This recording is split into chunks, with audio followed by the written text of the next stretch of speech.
Hi everybody, thank you so much for coming today. My name is Kathy Greenwood and I'm the Director of Exhibitions and Programs at Albany International Airport. And I want to welcome you all to our celebration of the 200th anniversary of the Meneely Bell Foundry and the birthday of Andrew Meneely. And I want to say that the Art and Culture program since 1998 has been showcasing the treasures of the art and culture community in the capital region. And so this is just part of that tradition. Through exhibitions just like this one, we delight our passengers and we help them to reach new audiences, and we hopefully share a little something about how wonderful this region is and the history of our region with our travelers. So today I'd like to introduce Mayor Charles Patricelli, who has organized this exhibition, and he will talk about the significance of the Meneely Bell Foundry, and hope you all enjoy it, and thank you for being here. Okay. How you doing? You know, anytime as mayor, I like to take advantage of showing off our city. I want to thank for the support of the Albany County Airport for allowing us to do just that.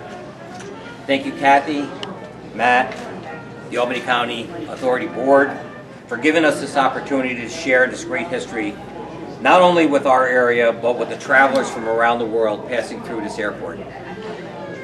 Today is Andrew Meneely's birthday, and it's also the year it marks the 200th anniversary of his factory, which made more than 65,000 bells, which are now located throughout the world, all made right in Waterville.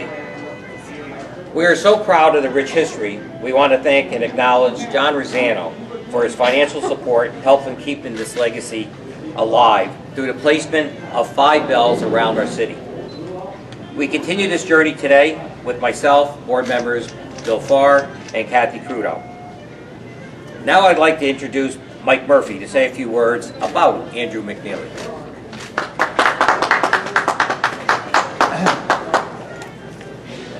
Good morning, everybody, and thank you, Mayor. It is happy birthday to Andrew Meneely, born on this date in 1802. He was born in the town of Washington, which is probably not on the map anymore because that is part of the city of Waterville now. Washington Township ran from 6th Street to 8th Street in the city. He was schooled in Waterville or in the town of Washington. His parents were Scotch-Irish, immigrated into that town in 1795. When Andrew was 15, his father passed away, so he had to go to work. And what he did is he became an indentured worker for a gentleman by the name of Julius Hanks. Now, Julius ran a small foundry in the next town north of Washington. It was called Gibbonsville.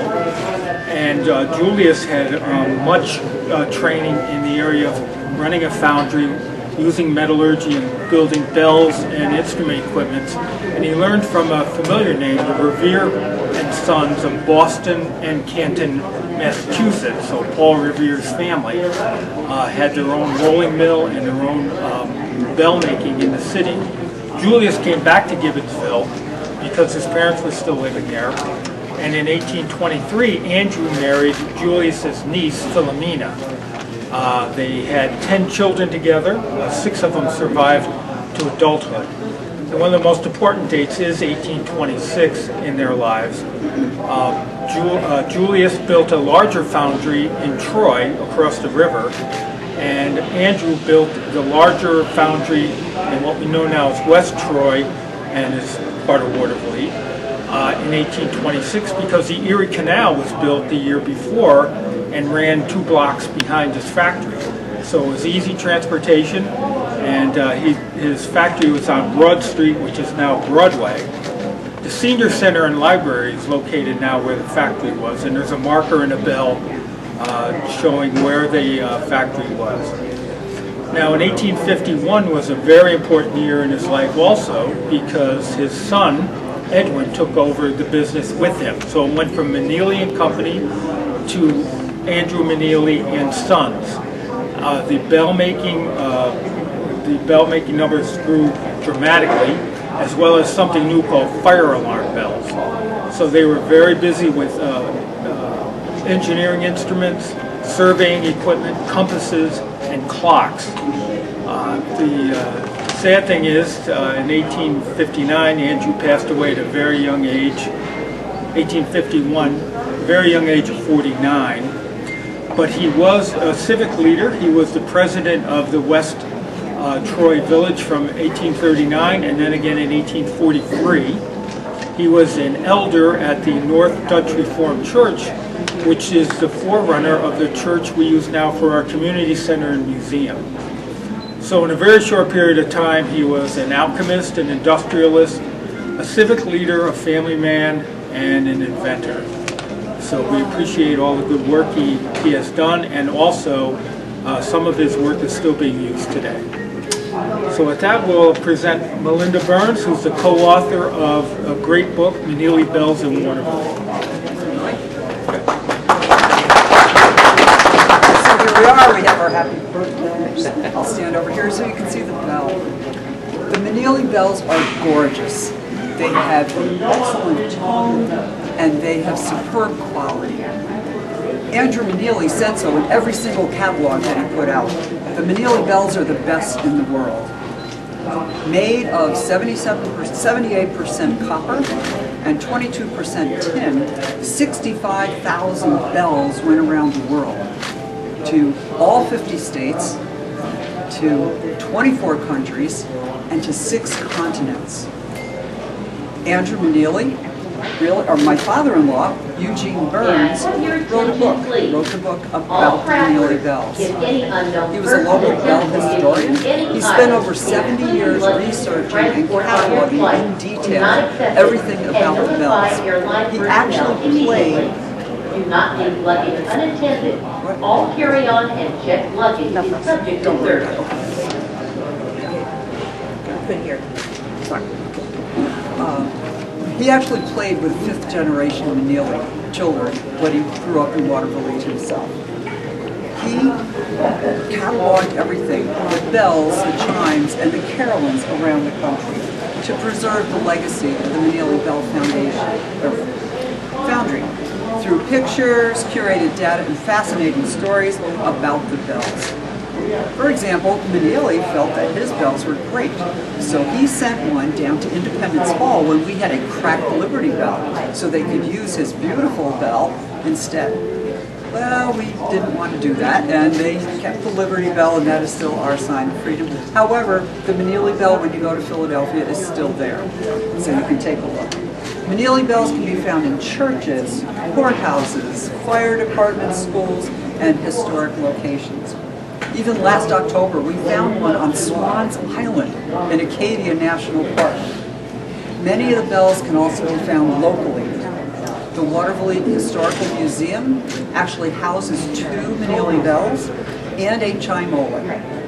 Bells can be found at each of the entry points to the city of Waterville, now known as the City of Bells. The 200th anniversary of the Meneely Bell Foundry will be marked by citywide events.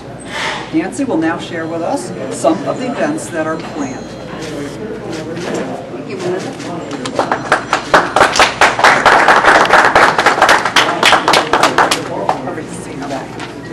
Good morning, everyone. Thanks for joining us today. We have a 3-day celebration planned in September. The City of Waterville and the Waterville Historical Society Museum are working in conjunction to put together. In September, we're going to have September 18th, a Friday night. We're going to have an opening ceremony, light refreshments, and a wine tasting.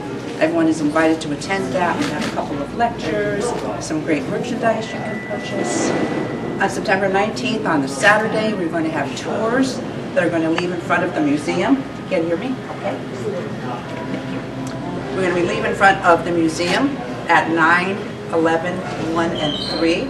We're going to have a trolley of some kind that's going to take you around the city, show you the bells that the city has accumulated, and some of the sites where the Meneleys lived and where the foundry was. And that evening, I think Melinda and Kim Burns might be doing a presentation in the Cultural Center, which is adjacent to the museum, and that's on First Avenue, 1501 First Avenue in Waterville. Everyone is invited to attend that as well. And then on Sunday, we're going to have a wreath laying in Albany Rural Cemetery, because that's where Andrew Meneely is buried, with most of his family are in Section 58 along Middle Ridge. So we hope you can join us for one or all of these events. I think it'll be exciting and interesting, and anyone who loves Meneely Bells, like we all do, I think it'd be a wonderful thing to do. So thank you.